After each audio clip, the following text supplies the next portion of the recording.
Hello students, I Mrs. Nidhi Srivastava, your Hindi teacher, faculty of US Academy Institute, Gorakhpur. और आज मैं पढ़ाऊंगी आपको हिंदी का पाठ 2 वर्ण और शब्द। वर्ण किसे कहते हैं, सबसे पहले जानिए। ध्वनियों को लिखने के लिए कुछ चिन्ह होते हैं, इन्हीं चिन्हों को वर्ण कहते हैं। अगर ये चिन्ह नहीं होते तो आप कैसे समझते कि वर्ण कौन सा वर्ण क्या है, और उनको लिखने में पढ़ने में आपको कठिनाई होती। कठिनाई क्या होती, आपको समझ में ही नहीं आता अगर ये चिन्ह निर्धारित नहीं होते तो। अब आते हैं वर्णमाला। वर्णमाला क्या है? किसी भी भाषा के सभी वर्णों के समूह को वर्णमाला कहते हैं। यानी कि सभी वर्णों के समूह, यानी कि जितने भी वर्ण बने हुए हैं उस भाषा के, उसको वर्णमाला कहते हैं। जैसे हमारे हिंदी में क से लेकर ज्ञ तक, स और अ से लेकर अह तक, ये सभी वर्ण कहलाते हैं। अब वर्ण के भेद, वर्णमाला के बाद वर्ण के भेद पे आते हैं कि वर्ण के भेद कितने होते हैं। तो बता दूं आपको कि वर्ण के 2 भेद होते हैं, स्वर और व्यंजन। अब स्वर में भी, स्वर किसे कहते हैं? जिन वर्णों को बोलते समय किसी अन्य वर्ण का सहारा न लेना पड़े उसे स्वर कहते हैं, और ये 11 होते हैं। अ, आ, छोटी, बड़ी, छोटा ऊ, बड़ा ऊ, री, ए, ओ और औ। अब इन स्वरों के भी भेद हैं। अब इन स्वर के कितने भेद हैं? ह्रस्व स्वर और दीर्घ स्वर। ह्रस्व स्वर क्या होता है? ह्रस्व स्वर को मूल स्वर भी कहते हैं। इन्हें बोलते समय दीर्घ स्वरों की अपेक्षा कम समय लगता है, यानी कि हम इसे को जल्दी ही बोल लेते हैं, समय कम लगता है। ह्रस्व स्वरों की संख्या कितनी होती है? 4, अ, ई, उ और री। अब हम आते हैं दीर्घ स्वर पे। दीर्घ स्वर क्या होता है? दीर्घ यानी बड़ा। तो आपको दीर्घ से ही पता चल रहा है कि यानी कि बड़ा है, तो बड़ा क्या होगा इसमें से? ये जो स्वर है सारे स्वरों में, अ तो हर्ष स्वर हो गया, यानी कि आ। अब जब अ की अपेक्षा जब हम आ बोलते हैं तो आप देखिए, ध्यान से सुनिए कि इसमें थोड़ा समय ज़्यादा लग रहा है, इसीलिए इसको दीर्घ स्वर कहा गया है। ई और ई, देखिए ई जब बोलते हैं समय कम लग रहा है, लेकिन जब हम बड़ी का उच्चारण करते हैं तो हमको थोड़ा समय ज़्यादा लग रहा है, यानी कि ये दीर्घ स्वर है। इसी प्रकार से उ, ए, ओ और औ, ये हो गया हमारा स्वर। अब हम आते हैं व्यंजन पर। अब व्यंजन किसे कहते हैं? व्यंजनों का उच्चारण स्वर की सहायता से ही होता है। स्वर समझ में आ गया? अब व्यंजन का उच्चारण भी स्वर की सहायता से ही होता है। किस प्रकार से होता है, अभी समझिए ध्यान से। किसी भी व्यंजन का उच्चारण बिना स्वर की सहायता से नहीं किया जा सकता, यानी कि व्यंजन होता क्या है? वही क, ख, ग, घ। अभी मैं आगे बता रही हूँ आपको। इनका उच्चारण स्वर की सहायता से होता है। उच्चारण के आधार पर व्यंजन के 3 भेद हैं। स्पर्श व्यंजन, यानी कि जिन व्यंजनों का उच्चारण करते समय जीभ मुख के किसी न किसी भाग से स्पर्श करती है, उन्हें स्पर्श व्यंजन कहते हैं। क से म तक के सभी व्यंजन वर्ण स्पर्श व्यंजन होते हैं। इन्हें 5 वर्णों में बांटा गया है। प्रत्येक वर्ण के पहले वर्ग के नाम से उस वर्ग का नाम होता है, जो कि आपने पिछली कक्षाओं में भी पढ़ा होगा। क वर्ग, च वर्ग, त वर्ग, ट वर्ग, प वर्ग। समझ में आ रहा है? अब आते हैं अंतस्थ व्यंजन पर। जिन वर्णों का उच्चारण करते समय जीभ मुख के किसी भाग को स्पर्श नहीं करती है, उन्हें अंतस्थ व्यंजन कहते हैं। य, र, ल, व ये 4 अंतस्थ व्यंजन हैं। ऊष्म व्यंजन, ऊष्म व्यंजन क्या है? जिन वर्णों के उच्चारण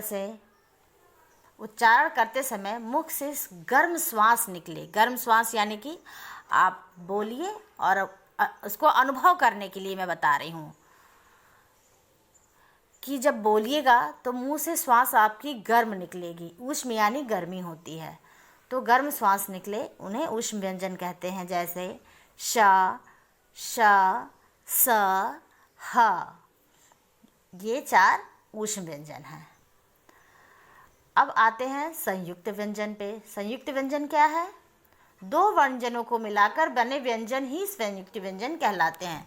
यानी कि इसमें 2 व्यंजन तो रहेंगे, लेकिन ये एक व्यंजन ही माना जाएगा। जैसे क और श को मिला के बनता है श, क्षत्रिय वाला छ, ठीक है। त और र को मिलाकर बनता है त्र, ज और य को मिलाकर बनता है ज्ञ, श और र को मिलाकर बनता है श्र। ये 4 संयुक्त व्यंजन हैं। 2 व्यंजन जुड़ते हैं इसमें, परंतु वो जुड़ के भरे एक ही व्यंजन रहता है। वैसे 2 व्यंजनों को जोड़ा जाए कोई भी इन 4 के अलावा तो 2 व्यंजन बनेगा ना, लेकिन इनको जब जोड़ा जाएगा तो एक ही व्यंजन बनेगा, इसीलिए इन्हें संयुक्त व्यंजन कहते हैं। अब आते हैं शब्द। शब्द किसे कहते हैं? 2 या 2 से अधिक वर्ण मिलाकर जब एक निश्चित अर्थ देखते हैं तो शब्द कहलाते हैं। जैसे नगर, कमल, नियम आदि। निश्चित अर्थ देने का मतलब कि जिससे कोई भी बात समझ में आ रही है कि ये अगर हम ये बोल रहे हैं नगर, तो यानी किसी जगह के बारे में, किसी शहर के बारे में बात हो रही होगी, ठीक है।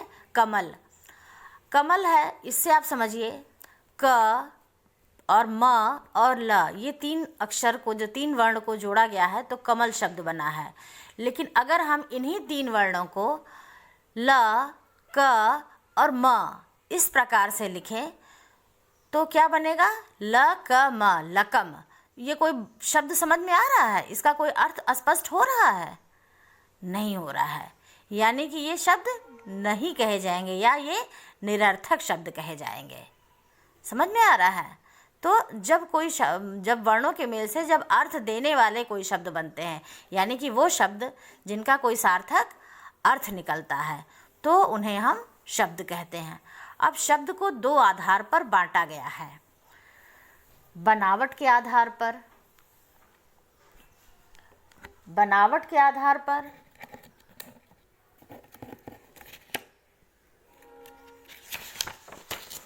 और उत्पत्ति के आधार पर। बनावट के आधार पर शब्द के 3 भेद होते हैं: रूढ़ शब्द, यौगिक शब्द और योग रूढ़ शब्द। वे शब्द जो एक निश्चित अर्थ के लिए प्रसिद्ध हो जाते हैं उन्हें रूढ़ शब्द कहते हैं। जैसे घोड़ा, लड़का, सूर्य, पृथ्वी आदि। इन शब्दों के सार्थक खंड नहीं हो सकते हैं। अब आते हैं यौगिक शब्द। योग यानी, योग से ही आपको समझ में आ रहा है, योग यानी जोड़ना। यौगिक शब्द यानी 2 शब्दों को के मेल से जो शब्द बनते हैं। जैसे 1 से अधिक शब्दों से जो शब्द बनते हैं, जैसे विद्यालय, भोजनालय, सुशील। विद्यालय में क्या क्या जुड़ा हुआ है? कैसे लग रहा है आपको कि ये यौगिक है? क्योंकि विद्या और धन आलय, आलय यानी घर और विद्या यानी विद्या, तो विद्या का जो घर है वो विद्यालय है। यानी कि 2 वर्णों के जोड़ से भोजन और प्लस आलय। समझ में आई बात? अब योग रूढ़ शब्द, जिन शब्दों के 1 से अधिक अर्थ होते हुए भी वे एक निश्चित अर्थ के लिए प्रसिद्ध हो जाते हैं, उन्हें योग रूढ़ शब्द कहते हैं। जैसे अक्षर, पंकज इत्यादि। अब आते हैं ये शब्द का बनावट के आधार पे। अब आते हैं उत्पत्ति के आधार पे। उत्पत्ति के आधार पर शब्द के 2 भेद हैं: तत्सम शब्द और तद्भव शब्द। तत्सम यानी संस्कृत भाषा के जो शब्द हिंदी में अपने वास्तविक रूप में प्रयुक्त होते हैं उन्हें तत्सम शब्द कहते हैं, जैसे अग्नि, नृत्य, अंधकार, ग्राम आदि। तद्भव शब्द संस्कृत भाषा के शब्दों के बदले हुए रूप को तद्भव कहते हैं, जैसे आम, आग, नींद, खेत, यानी कि ये संस्कृत भाषा में इसको से ये आए हुए, ये बदल गए हैं। संस्कृत भाषा में आम को आम्र कहते हैं, आग को अग्नि कहते हैं, नींद को निद्रा कहते हैं। इस प्रकार से ये हिंदी में आके बदल गए हैं। अब हम आते हैं वाक्य पर। वाक्य किसे कहते हैं? अभी हमने जाना शब्द किसे कहते हैं। दो या दो से अधिक वर्णों के सार्थक मेल को शब्द कहते हैं। अब दो या दो से अधिक सार्थक शब्दों के समूह को वाक्य कहते हैं। यहाँ भी स्थिति वही है कि जिससे अर्थ पूरी तरह स्पष्ट हो जाए। सिर्फ वाक्य ये नहीं है कि आप कुछ भी बोल दीजिए। चिड़िया पेड़ पर बैठी है, अगर हम बोल रहे हैं तो इससे ये पता चल रहा है कि हाँ मैम बता रही हैं कि चिड़िया पेड़ पर बैठी है। लेकिन हम बोले अगर है बैठी पर पेड़ चिड़िया, क्या मतलब हुआ भाई? कुछ समझ में तो नहीं आ रहा है इसका मतलब। सारे शब्द तो वही हैं, लेकिन उलट पुलट के रख दी तो कुछ समझ में ही नहीं आया। यानी कि जब हम उसको सही जगह पे सही प्रकार से रखेंगे तब उसका अर्थ स्पष्ट होगा। समझ में आ रही बात? अब आते हैं कि वाक्य के अंग। वाक्य के अंग क्या होते हैं? वाक्य के दो अंग होते हैं, उद्देश्य और विधेय। उद्देश्य यानी वाक्य में जिसके संबंध में कुछ कहा जाए उसे उद्देश्य कहते हैं। जैसे सीता गा रही है, राम जा रहा है, मीना सो रही है। किसके बारे में बात हो रही है? सीता के बारे में बात हो रही है, राम के बारे में बात हो रही है, मीना के बारे में बात हो रही है। अजय खा रहा है, किसके बारे में बात हो रही है? अजय के बारे में। घोड़ा दौड़ रहा है, किसके बारे में बात हो रही है? घोड़ा के बारे में बात हो रही है। तो जिसके बारे में कुछ कहा जाए यानी जिसके संबंध में कुछ कहा जाए उसे उद्देश्य कहते हैं। अब विधेय किसे कहते हैं?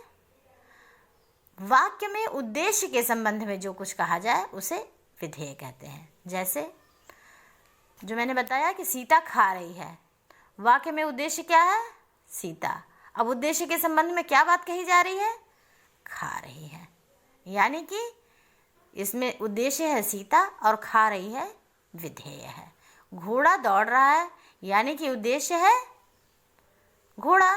तो उद्देश्य के बारे में क्या बात कही जा रही है? कि घोड़ा दौड़ रहा है, यानी कि वाक्य में दौड़ रहा है शब्द विधेय है, यानी कि उद्देश्य के बाद संबंध में जो कुछ कहा जाए उसे विधेय कहते हैं। बच्चों, ये आपका चैप्टर कंप्लीट हुआ। इसको आप लोग मन लगाकर वीडियो देखकर बार बार देखकर पढ़िए, समझिए, अभ्यास करिए। और जितनी बार देखेंगे लिखकर थोड़ा अभ्यास करिए, क्वेश्चन बनाने की कोशिश करिए। शब्द किसे कहते हैं, वाक्य किसे कहते हैं, उद्देश्य किसे कहते हैं, विधेय किसे कहते हैं, सारा डेफिनेशन इसमें स्पष्ट हो गया है। इस वीडियो में सारा डेफिनेशन स्पष्ट हो गया है। तो आप इसको लिखने का प्रयास करिए कि शब्द किसे कहते हैं, वर्ण किसे कहते हैं। समझ में आ रही बात? जब आप लिखिएगा तो आपको समझ में आएगा कि वाह, वीडियो में तो मैम ने प्रश्न उत्तर करके नहीं बताया, लेकिन समझाया है और इससे मेरा पूरे प्रश्न के सारे उत्तर मिल जा रहे हैं। ठीक है बच्चों, take care, have a nice day.